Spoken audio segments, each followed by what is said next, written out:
Good morning and welcome to Younger Life Live. It's Rick Federici. And I'm Mary Anthony. And today we've got a great show lined up. No stranger to Younger Life Live, our community as a whole, and just a great overall individual. We've got Carl Lissick with us today. I know it. I'm so excited. Woo!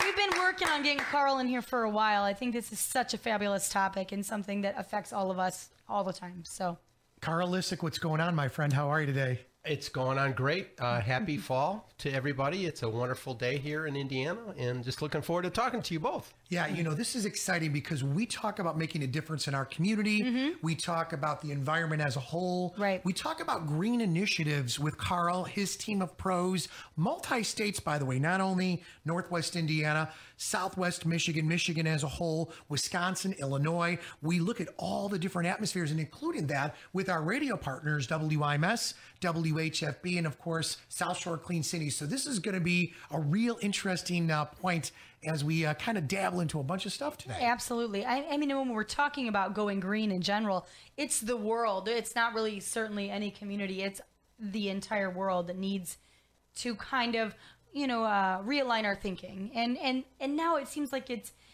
for years and years we hear go green, this and that. But I feel like now we're really it's picking up speed. And I think that's important. And I feel like it's more doable now. It's more widespread in so many ways. And there are so many different things, so many avenues we could take when discussing going green. Could you tell us, Carl, first, who you work for and a little bit about your company? Absolutely. Again, thank you for having me on the show.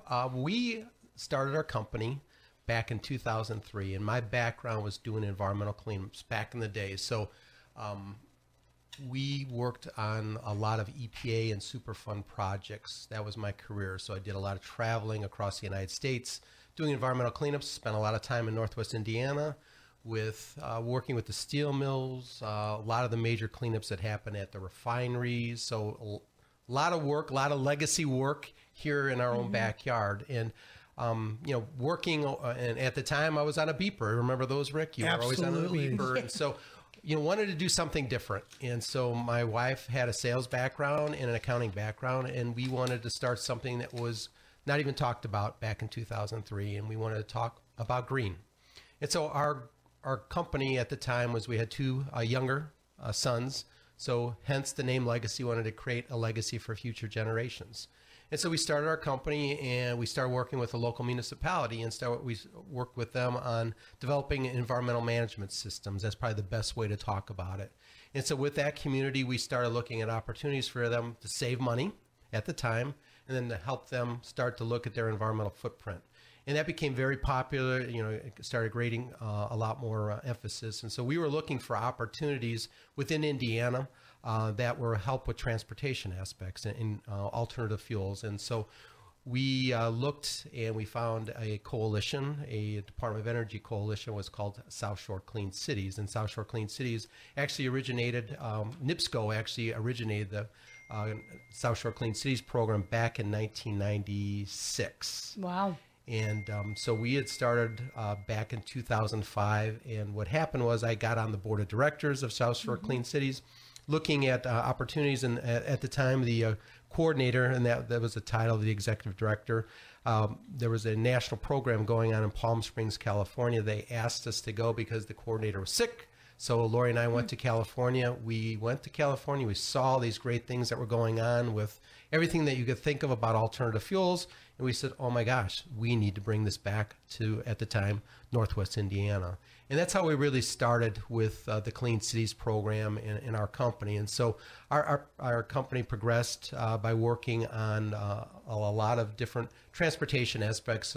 So working with a lot of the local retailers here that were providing gas. And at that time, we were taking MTBE out of gasoline and going to more ethanol blends. And so hence we worked a lot with local retailers here that, are name brands to our communities.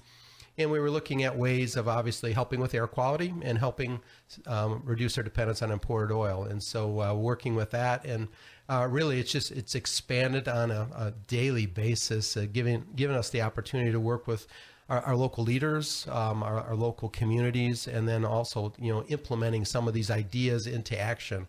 And so, we've had just this opportunity to work not just only in Indiana and Illinois, Wisconsin. Now we've expanded our territory to include pretty much all the continental United States. And Wow. so our goal really as a small business, we are a woman-owned business. My wife is not only my boss at home, she's also my boss at work. I love it. You know, this works, guys. Yeah. So, but again, it's been an honor really to represent Northwest Indiana in the South Shore Clean Cities program. And people know us by Clean Cities. They don't really know that Clean Cities is actually managed by our company. And so within this time frame in 2010,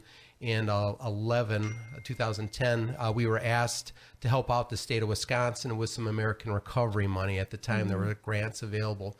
And again, one of the coordinators there was having some paperwork issues. And so they were in jeopardy of losing. The state of Wisconsin had the largest American Recovery grant on energy in the United States. Wow. So it was a $15 million grant. And so we were very good at paperwork, and so we went there, we assisted them with it, and then basically we became, my wife is now the coordinator of the state of Wisconsin for that, and so we do a lot of work in Illinois, but we've been doing a lot of work throughout the United States. And so the best way we like to call ourselves, we're ecopreneurs.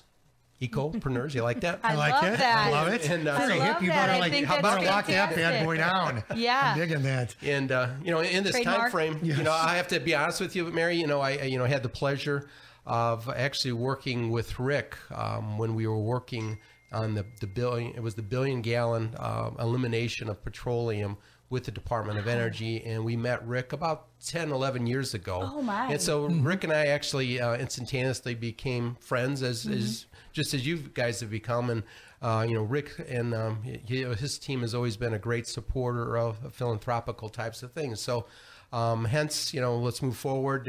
15 years now, and we had the opportunity to create our own radio program through some of the initiatives working here with local governmental officials, and came up with the Green Radio Network working with WIMS. And so we're very proud of that, and we're hoping that very shortly we're going to have another announcement about expanding our capabilities with the Green Radio Network. So a lot of things going on in regards to green, as you're talking about. Yeah. And a lot of different initiatives. And so I think, wow. I mean, there's so many questions I have in that. Sure. Obviously, this has certainly then become a passion for yourself and your wife. Was that how it's, as far as the passion part, did that start like that? Or is that just kind of evolved into, this means more and more to you the more you're into it? I think how it started is that we always wanted to be self-employed. My wife actually was, she's always been the entrepreneur in our family. She always was self-employed, doing different types of careers. And, moms always have 5 jobs. Yep. Absolutely. And that was the thing. The dream of starting our own business was my dream. And it was, if we were going to create a business, it was not really to do environmental, because that was always my passion, doing environmental cleanups and trying to make a better Indiana, make a better area for, and really, with the passion with my wife in creating this, it's really become, just our opportunity really not to only, make a difference, but then to also give back. And so, with that, we've started different opportunities to have interns work with us, not only from high school to college interns, and it's become more of a national application where we can work with interns from our local schools. We've worked a lot with Purdue and Indiana University, Valparaiso University, Ivy Tech. And so, younger people, or I shouldn't even say younger people anymore, but people that were interested in alternative fuels or alternative energy, they were looking for opportunities. And so basically everybody that we've taken through our program has either gotten a job with us or they've gotten a job with industry within the green type of It's area. fascinating to me, Yeah. honestly. And to say this was a passion of yours and kind of a dream of yours as far as this environmental cleanup stuff, that's not your typical dream. It's always nice to say, I want to do my part and try to help out. But that's an enormous undertaking. I can't imagine wrapping my brain around that, saying, how do we even begin to chip away at that, let alone have a company grow and evolve to multiple states? That's pretty incredible. Well, one of the things I wanted to throw out there amazing. too, Mary, it is on the early year front, and as Carl and Lori and their teams were set into place, neat things that people may not know. And he talks about from the smallest mom and pops to municipalities to, I'll just throw this out there, and Carl could elaborate on this, to stores and food chains that were in the area, their trucks in the area with the green spin on it. Also, for example, I'll just throw out local hospitals, police departments, cool things like that. And by the way, today's show brought to you by the LaPorte Hospital. We love them. Carl, talk about the early days, because I think, too, giving that historical stepping point, not only for Mary, but for everybody, I think it's an awesome story. Really, you could write a book about it. And Carl, before you start with the early days, this is an extremely important question about the early days. Did you guys have a background in science? I mean, kind of... Sure, great question. I would imagine you would have to. I can't imagine just being able to tackle those things just on even passion alone. I mean, that is a pretty big undertaking and an understanding of how this works and affects all of us. Well, again, when I started, my background was environmental cleanup. So working a lot with EPA, and my degree was in production management. It has nothing to do with environmental cleanup. That's what I was interested in finding out about, these environmental cleanups. You didn't have a background in science previous to that. You know, really... one of my first jobs out of college is when Lori and I first got married. I stopped. It was the Calumet Chopper. I don't know if you remember the Sure, Calumet Chopper. absolutely. It was an ad in the Calumet Chopper, and it was one of those ads where it was very misleading. And I stopped, and it was a 2-car garage, and it was like one of those things. Oh my gosh, I'm not gonna stay for this interview. And I went there, and it was a minority contractor that had won an EPA cleanup for Region 5, which is Illinois, Indiana, Ohio, and Michigan. Okay. And so he says, I just won this contract. We need, this is what we're going to be doing for EPA. And it was environmental cleanups throughout the Midwest. And I was their 6th employee. And within a year, they grew to over 300 employees. Oh, my. Isn't that incredible? That is incredible. And you know what vision awesome that boss had. Absolutely. Yes. Honestly, what vision he had. He did. And, he's very, and it's amazing, many of these people that started their careers with this company, they're still in the environmental industry, maybe potentially started their own businesses. But I'm friends with a lot of these same people that have made, significant difference in our in the Midwest, in the United States, in environmental cleanup. So it's very unique how everything started. But with our opportunity, I just thought, with the experience of working with local communities, is that there's not a person in the listening area that does not want clean air, clean water, and clean land. How we all get there is maybe a different conversation. But, what we've seen is that everybody that we've worked with here in Northwest Indiana, in our state, have been wonderful. I mean, local examples, working with City of LaPorte, working with City of Michigan City.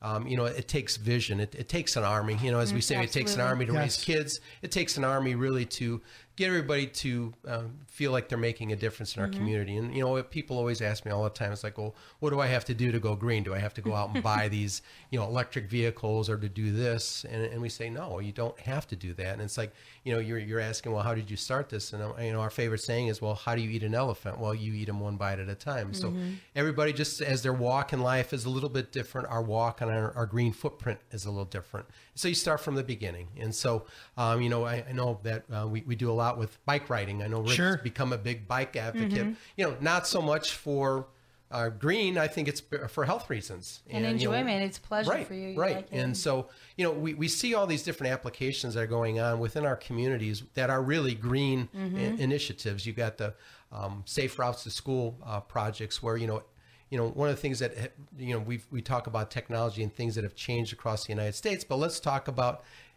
school buses. School buses have not changed much since we were kids. Right. Yep. And today, that school bus, no matter if there's one child on it or 72 kids, is still going through that. And how many kids actually ride that school bus once they get into high school?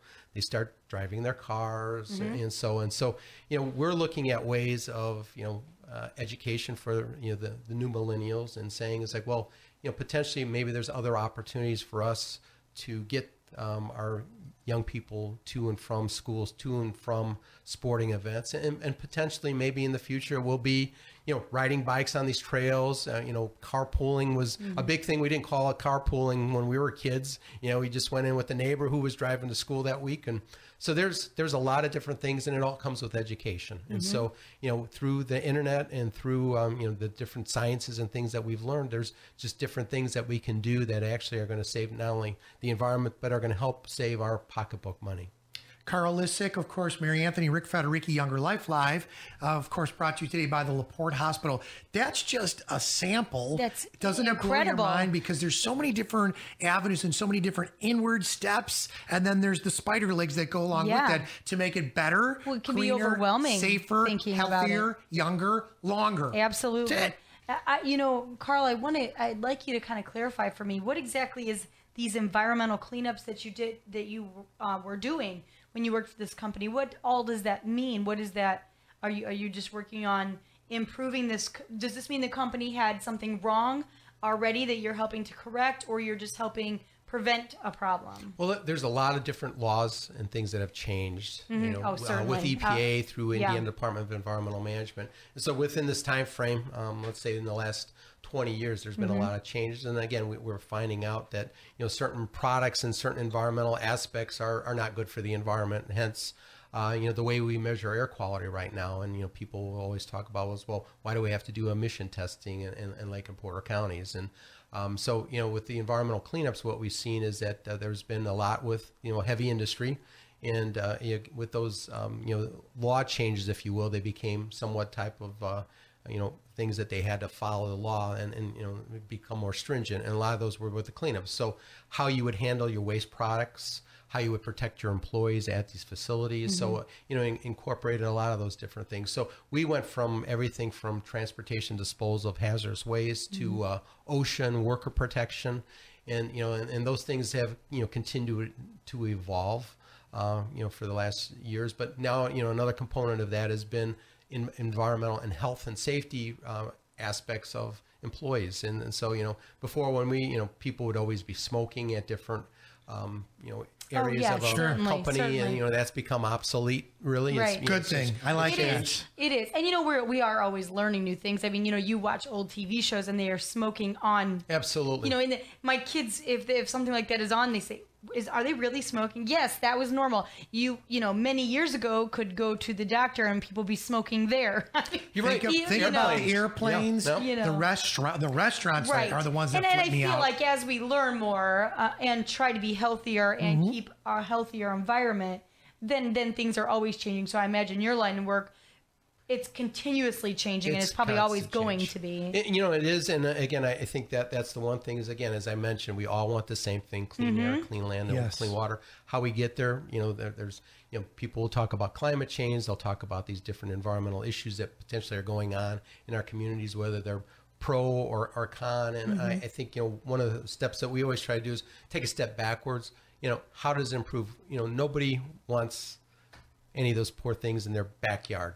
I don't want that in my backyard. So you're asking me about, environmental cleanups. Yes, it was mainly doing a lot of environmental cleanups. And so a lot of it was past history, so you're cleaning up the past. Okay. And so I think, again, we've become a lot smarter. We become a lot more efficient in the process of making steel, to making oil, to making all these different byproducts of these manufacturing facilities. And so it's evolved. And so again, now the big craze is how do we save money, right, and continue to do things, and so using like byproducts to create heat, so that you're going to be hearing a lot more about energy. And so we've worked a lot with our friends at NIPSCO. Again, through the South Shore Clean Cities program, we actually managed NIPSCO's electric charging station program. And NIPSCO really does not get enough credit for what a great program this was. I would match this program that NIPSCO had against any program in the United States. Really? Without any federal funding. This is money that NIPSCO had. And basically, it allowed us to deploy over 250 home charging stations. Wow. So basically, through this, organizations, individuals that bought from local car dealerships electric vehicles, they had the opportunity to put in a charging station at their home. And so this program would pay pretty much 90% of the total Wow. amount. The only difference usually was if if they had to move electric lines or Oh, electric certainly. components in That the makes garage. But it was a very, very well efficient, ran well. And then NIPSCO then offered for homeowners between the hours of 10 p.m. and 6 a.m. free electricity. Wow. And so this program will continue for That's another neat. year. So people that are still using these electric vehicles, and so we've seen an evolution with electric vehicles, Right. and so you're going to continue to see 23 new models have come out in 2016. Oh, There's my. over like 20 models that will be coming out in 17 and 18. So Wow. people say, well, that application does not fit my driving pattern. So like for Rick, range anxiety, for him to drive Certainly. from his home to the radio station, sometimes it does not make sense. We as Americans, what do we like? We like choice, right? Absolutely We like, Yes. agree. you might like a bigger vehicle, I might like a smaller vehicle. And again, what we've really seen is with the electric vehicle, it's a choice. It gives homeowners, and what the statistics have shown that people drive less than 20 miles to work, to and from, which is a perfect application for an electric vehicle. And so, Now, if you do come up with something that is 100 miles one way, sign me up Well, today. I wanted to ask. I like isn't that. It's There, absolutely great. Is there an option where it is electric and it can be gas Hybrid. also? Yes. That's what I thought. Okay, I was going to say I thought that there And was I an want to option throw for this that out there to eventually. you. The story that we covered on Younger Life and on our brother station WIMS and WHFB with the charging station NIPSCO, South Shore Clean Cities, and the Dunes recently in the last couple of weeks Right, last was week, the actual. It was a lead story. These are the stories that you and I have chatted about. This is the exact team. That's really right yeah. here That's that it's he's talking. fantastic. Isn't it unreal? It really is, and the options. I can't get over how many new models are continuously coming out. I know this is strictly your own opinion, and we always say that before we're going to say And a we're not statement doctors, like by this. the way, just so you know. Yeah, we always say that too. Dr. Love. Actually, that's my nickname. Yeah. We can talk about that later. Oh, There we hey, go. he's playing a little bit Now, later that's a on. whole different show. Anyways, do you definitely see this is the way the automotive industry is going to be moving towards? I mean, clearly we're not going to have no gas cars. My That's not opinion? gonna happen. Yes, your own opinion. My opinion is that every leader of our country has had different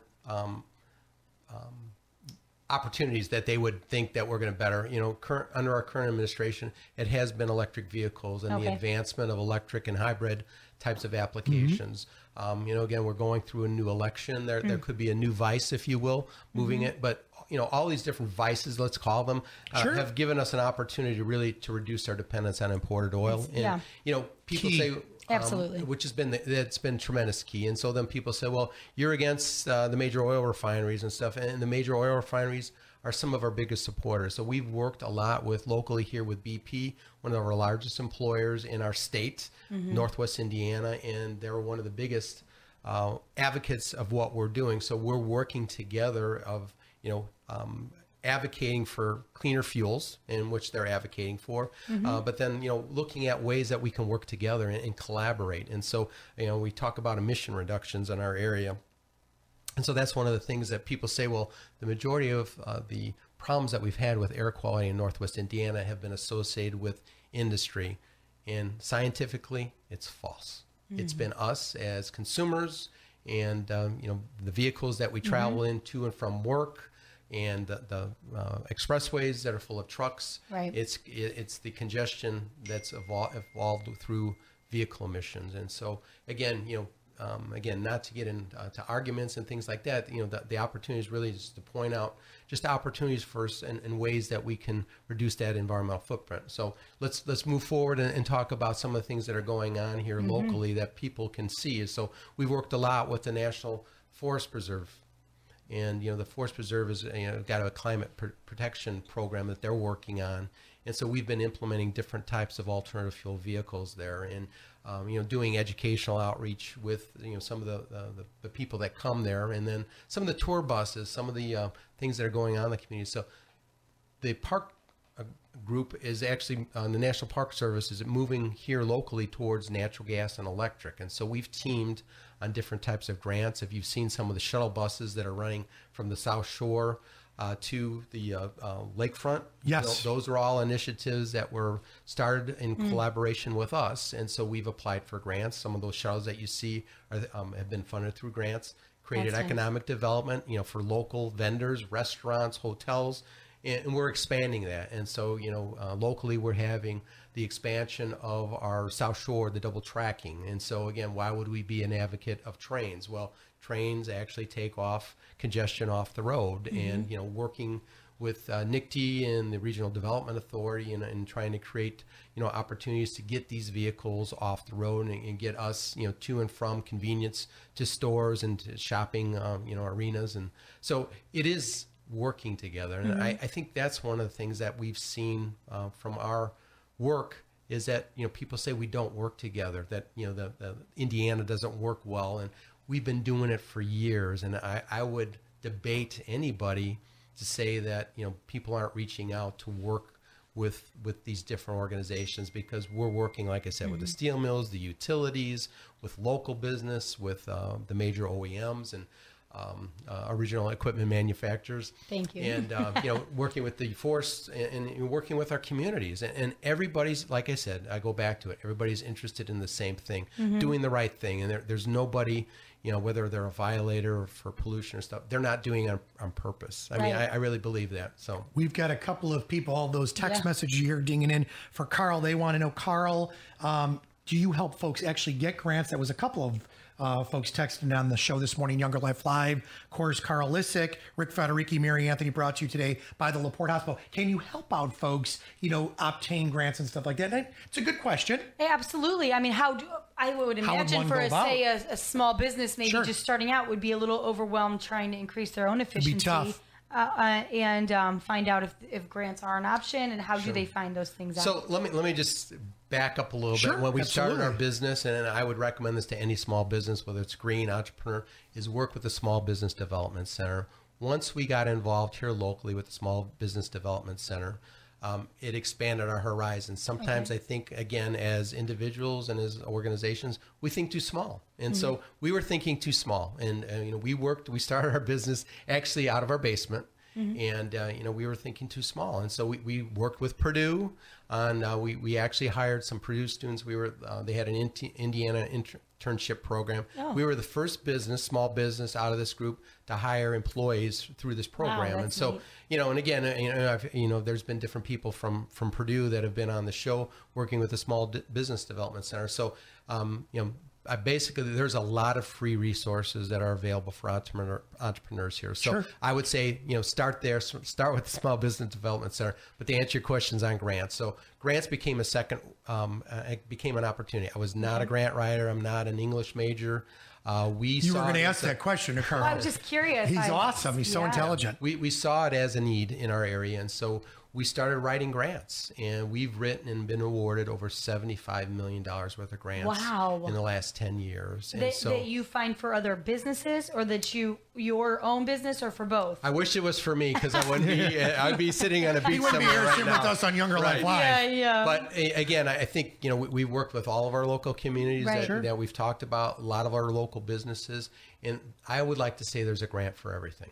That's probably the best way to put it. But people say, for one party or another party, is it better to have grant incentives, or is it better to have tax incentives? And so we look at it as both. So there's governmental grants, and I'd say it's probably about 50-50 where we've applied for businesses, for profit, and then others like for communities and governmental agencies in and around our area. But again, it's all on collaboration, Mary. I mean, so like when we work with different groups, it always includes working with the hospital. Which they do. So all of our area hospitals and stuff do so much for the community, but it's so necessary, because so many of these large businesses like the hospital that I don't know how they would get by without companies like yours assisting them, trying to increase efficiency, and the health of our community too. Well, I think one of the misnomers with air pollution is that and this is one of the reasons we really want to work with you, is because you talk about our high asthmatic rates in and around, Right. the area. We talk about, some of the cancers and some of the things that are going on that are related to pollution. And, a lot of times, we can look at some of these efficiencies with some of these vehicles and some of these opportunities to bring in solar or wind into our communities and stuff, but what are the health impacts? And, so those are some of the things that we really need some more assistance at, and there's more opportunities for us to bring more dollars in and around, the area. And so, we're very excited about that. I will tell you about one of the most recent things that we just did here for our area, and it was, you're going to hear a lot about smart cities. You're going to hear a lot about alternative fuel technologies and highways and collaborations. And, going back when we actually first started working with Rick, Indiana created the first biofuel corridor in the nation that's been copied. Yes. And so we took biofuels, which is E85 and biodiesel, 85% ethanol and 15% gas, and biodiesel made out of soybeans. So we took, we had opportunities from Gary, Indiana, all the way down to the Gulf of Mexico. Wow. And so it was the first biofuel corridor. So, Family Express was involved, Fair Oaks Farms here, our local names and some of your partners that were involved with Speedway. So there's a bunch of different organizations that we had partnered with to do this. And so that started. So just recently we worked on a project that took alternative fuels from Michigan to Montana. And so we're looking for a federal highway designation with the I-94 corridor, and then also working with the I-80 corridor. So we've been working with INDOT, we've been working with NERC, we've been working with all the major transportation allies here with MACOG in South Bend, City of South Bend, City of LaPorte, City of Michigan City, and trying to get this alternative fuel corridor designated. And so, which will bring dollars not only to governmental agencies, but to our local businesses. So you're going to hear a lot more about natural gas applications for over-the-road trucks. You're going to hear a lot more about electric vehicles and electric charging stations. And so we did get a call from the White House. I have to say, we got a call. Yes, it was very interesting to partner with the city of Detroit and the state of Indiana. And it was for our area. It was from basically LaPorte until the state line. And so it was between Michigan and Indiana along I-94. And I thought it was like one of these Rick Federici jokes. He thought it was me calling him. Hello, this is the president. And it was. Does he have that accent? Yeah, it was the bat phone, actually. All right, get off my bat. I love it. Mary It's cute. Anthony, I think that's funny. But I was very humbled to get included on working on an opportunity for our area, which we were going to bring electric vehicles, electric charging stations, and then some environmental justice money to some of our communities that potentially for folks that potentially go back and forth to work. And so we've been working on that. So we submitted a grant for that. So we'll know probably by the end of December on some of these opportunities. But stay tuned, because these are all things that have been going on here locally that, again, we're not going to publicize until we really have more opportunities. Oh, absolutely. Isn't this fascinating? What more validation do you need that this is obviously not only succeeding but thriving, when you get a call from as high up as the White House saying,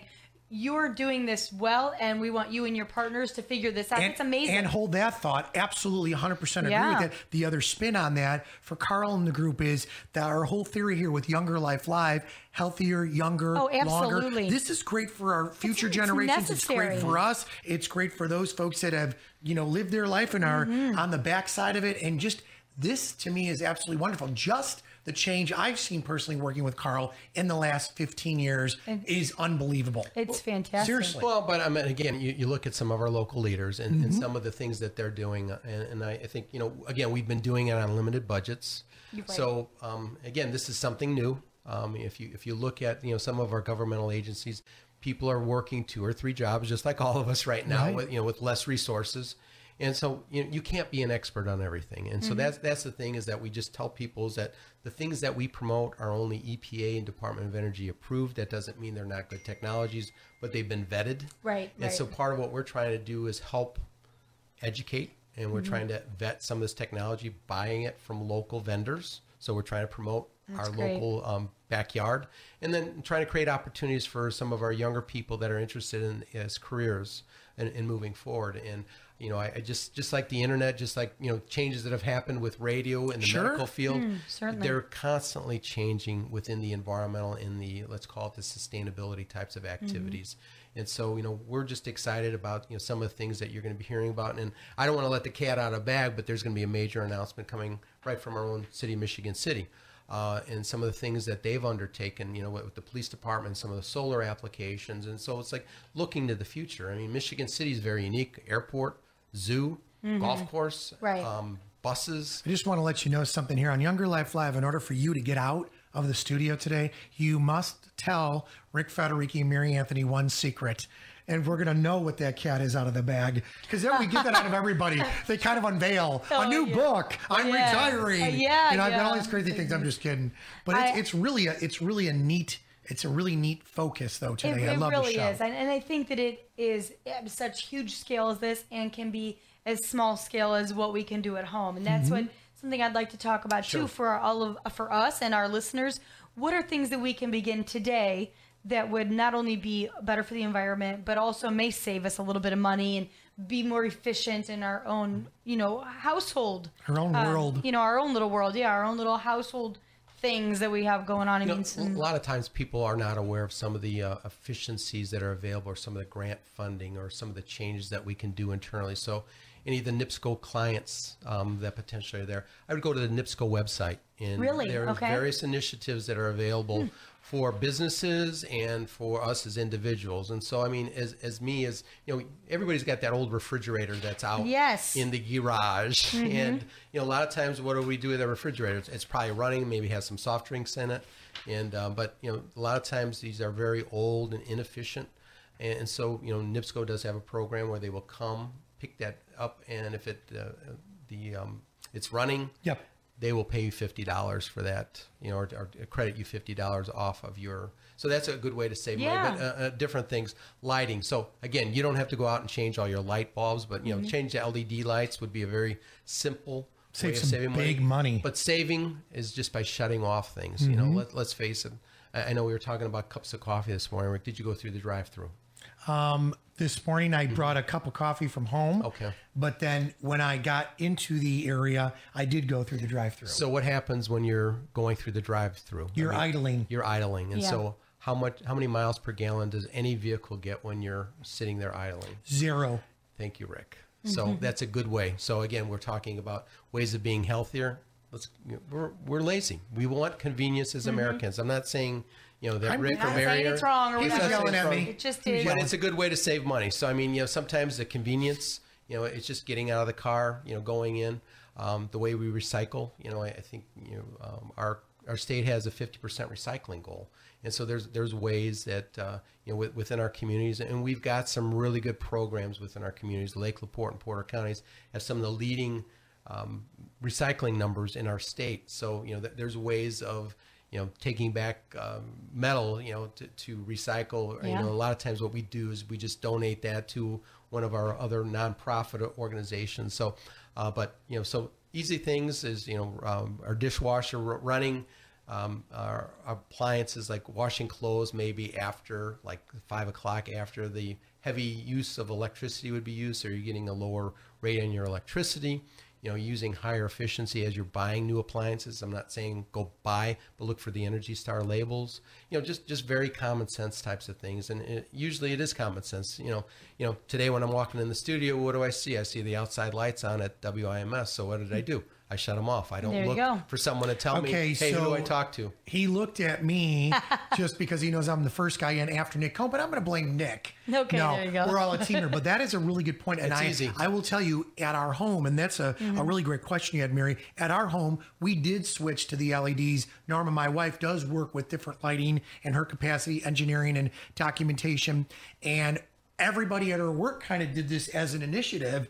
And the banter back and forth, truly, once you compare, let that 3 month, that 6 month, that year go by, there really is a savings. Turning the computers off, doing a lot of different things like that, I think really makes a difference. And it's funny, Carl, you brought up for the first time in a long time, the other day, I happened to be at a light, had the window down. Someone pulled up alongside of me, and it had to be, and I'm going to ask you, would it be an electric car when they let their foot off? I guess it would be the gas or their pedal. It literally stopped. So then when they hit it again, it went. So basically, that's what you're talking about. Some of these new technologies, technologies. You're seeing some of the vehicles that will stop. They're still gasoline engines, but they will stop. And I think that's awesome. You touch the gas again, it will start. It gets getting used to. I will say that, but again, just the little things, common sense things, and paper. The amount of paper that we use and jotting things down. Learning technology. I mean, everybody has a smartphone, and recharging of the smartphone. How do we extend the batteries of the smartphones? And Good point. It's just there's we could talk hours on just little things that we can do that are going to help us save money, but the main thing is being smart. Grocery store. I think you're going to see some bans coming up very shortly with plastic bags, and there's taking the recycled bags. Your bags. Absolutely. Using it at the grocery store is just a great way to save some money. We're going into the holiday season, the cold weather season. How many of us don't have extra coats that we're never going to wear again, and recycling those, giving them to our charity of choice? Yeah. So those are all forms of recycling. We might not recognize those, or food drives. I mean, a lot of times those are forms of actually recycling and getting those materials out. And the community gardens. I think you've had different people that have been here on your show that have talked about the community gardens going on in our communities. Those are things. So you're going to hear a lot more about smart cities, us working together. Institutions working. Close by, so you'll have your home, your school, your shops right there, and Is that what the term smart cities is smart going cities, to refer then? Well, I think smart cities you're going to see a lot with more of the efficiencies, and so autonomous vehicles, and that's something that we're going to talk about for next year that we've been involved with.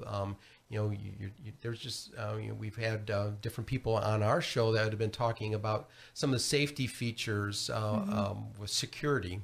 And basically how some of the security is actually saving money. So there's technology, terrorism. I mean, technology and terrorism and energy savings are working together. And so you're going to hear some more examples of those projects that are going on in our area in the very near future. So, I look at, officer friendly here in Michigan City. Well, what do they use as their public relations type of vehicle? Well, they use an electric vehicle that we helped them get, many years ago. But that, it's a very great way for that officer or the officers here in Michigan City to get into our communities to talk about other things besides vehicles or energy efficiency, but maybe to talk about drugs and some of the things that are going on. And so, it's a collaboration. That's probably the best thing to do. And you don't have to have $1 million to be green. You don't have to go out and buy a new vehicle to be green. You don't, looking at some of our there's recycled products. There's a big trend for recycled products, recycled marbles and recycled computer, things that are going on that are turned into other products. And so just beautiful. So, some of the, Restore, we work with Habitat for Humanity and some of the things that they're working on. And, as we're upgrading a lot of these buildings, locally here, we work with a local grocery chain, and they upgraded all their lighting, their interior lighting, to LED lights. And then they donated their lights to a local charity. By the way, they're a big partner of YoungerLife Live and, of course, LaPorte Hospital, Al's Barney's. Yes, Al's Barney's. And they are absolutely phenomenal. They do a great job. And I want to throw this spin on it. Carl's, there's so many things going through my mind. Me too. Of synergies here with Carl and some of this great technology. You look at a Queen of All Saints where you've got a Sergeant Yagelski bringing out his car for the carnival and the family fun day where there's thousands of people. It's not only a conversation piece, it's an educational tool. People start doing it, and then there's games and different things where he intertwines and helps folks, to get that flow going. You were talking about recycled things, partners like we've had them on the air for several shows, Goodwill, and the way that they take these recycled, the marble, the plastics, the clothes you were talking about, Carl, the charity aspect, just different things like this where I think we can all, make a difference. And you may really not have ever considered that going green, but I can see how that is. Absolutely. I can see how that ties in absolutely to that. Something I've always wondered as far as speaking of going green, how as far as residentially speaking, do we have the option to attempt to use solar power at home? I mean, Absolutely. I mean, that kind of baffles me a little bit. Thinking, is that a choice or an option at all? There is, and again, people say, well, solar or wind maybe don't make sense to me, and I would say to revisit that. And a good resource is, to go to our website, SouthShoreCleanCities.org or LegacyNV.com. We can help with different venues to help figure out some of your energy costs. And comparing that to some of the usage of, we're seeing a lot of our schools, Tri Creek Schools in Lowell has been a group that we've worked with. Their goal is to get completely off the grid. Really? Yes. And so, wow. The price of solar's come down. There's been some tax initiatives, again, using NIPSCO as a resource, using us as a resource. We can help people find out if it makes financial sense. And, I think a lot of times we always want to do what's right environmentally, but a lot of times on our limited budget, certainly, how can we afford that? But, I think you're going to see a lot more with solar. You're going to hear a lot more with bioproducts, things that are made out of corn, things that are made out of soybeans. And so we're doing some demonstration projects here locally in the area. And so we'll be talking about those very shortly. So all kinds of things, Mary. And I think, things are changing, and, a great resource. Hopefully, we're going to be doing a lot more blogging on different things that people potentially can use as initiatives for themselves. But, there's different tax initiatives, as you were talking about, of home solar usage. So there's been a lot of applications for hot solar water. Yeah. And so people just warming, keeping their hot water tank warm with solar. And wow. So just think about the money you can save there as a family. Seriously. I mean, it would be incredible to, I would ever think we could totally get off regular electricity, but to be able to feel like you are doing something proactive that's not only good for the environment, but it's going to save you some serious money. Big money. And just to reduce what you currently use in energy costs. Well, one of the things that we've really been trying to work at with our local governmental entities is, let's talk about schools, let's talk about governmental buildings. So, green, there really hasn't been a big initiative as things are being constructed, being LEED or green, certified. And so we started a U.S. Green Build Council in partnership with a bunch of different folks, a great avenue for people to learn about different green aspects, and potentially some of these small businesses that are starting, they're looking at starting a business. There's all these different types of opportunities with these products. Electric lawnmowers, propane lawnmowers, these electric vehicles. I just think, you're going to be hearing a lot more. It was always cool to go fast in vehicles. I think there's, you're seeing some of these trends where it's cool to go, how far can I go on a gallon of gas? Or how can I do this? I'm interested, you just mentioned propane. How does that differ as far as using energy? So if there were to be propane vehicles, how is that in comparison to gas? So currently in our area, we were working with several of our communities, and I could say a lot of the communities, I just don't want to leave anybody out. So I agree. It's been a huge phenomena where we've got they're using it as a business decision, and the best way I would say it is now the majority of the vehicles would run on propane. I've never There's heard a tank. That. It's the propane that you use on your grill. So they have this tank that's inside of their police vehicle. The tank sits inside of the trunk, and it's about 8 to 10 gallons will cover the shift.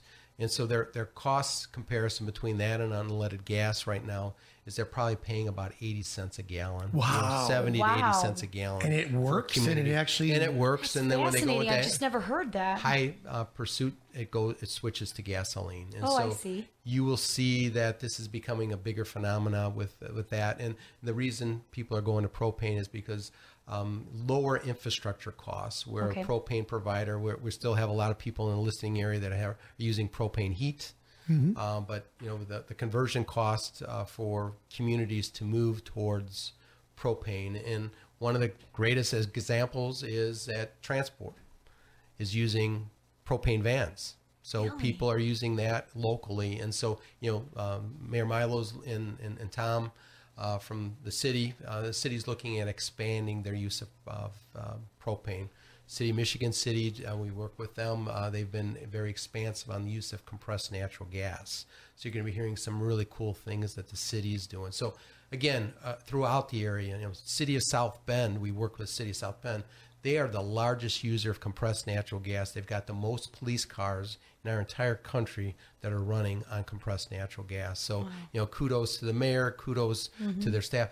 But again, this just didn't happen overnight. So, us helping them with demonstration units, helping to educate our first responders on how to, if there was an accident, helping our code enforcement agents to understand what are these alternative fuels. So there, has it come a long way? Yes. Does it have a long way to go? Yes. But again, I think you're going to hear a lot more about some of the success stories, some of the things. And, we're not hearing about these success stories because of the price of conventional fossil fuels being so cheap. When the price of fuel continues to escalate, you're going to hear more people talk about some of these environmental endeavors. I mean, nothing drives them more than knowing that they, when it puts a pinch in the old wallet, exactly. All right. And it's going to definitely it's been an incredible show. Fascinating. I'd like you back to part 2, 3, and 4. Well, I mean, honestly, there's just so many aspects we could. I'm glad you have a show. I feel like that's necessary, just to enlighten everybody, because there's so much going on. And by the way, the Green Radio Network is on our brother station, WIMS, WHFB, and of course, streaming live around the world. You're inside of Younger Life Live. Rick Federici, Mary Anthony, of course, brought to you today by the LaPorte Hospital, who do such a great job of not only the sponsorship, but keeping us involved with our community and all the great things that are happening in and around the area throughout the year. So on behalf of us all at Younger Life Live, we'd like to thank you, of course, for joining us today right here on Younger Life Live. I'm Rick Federici. I'm Mary. And thank you so much, Carl. Thank you, Carl. Thank you, guys. Great. Appreciate it. So interesting.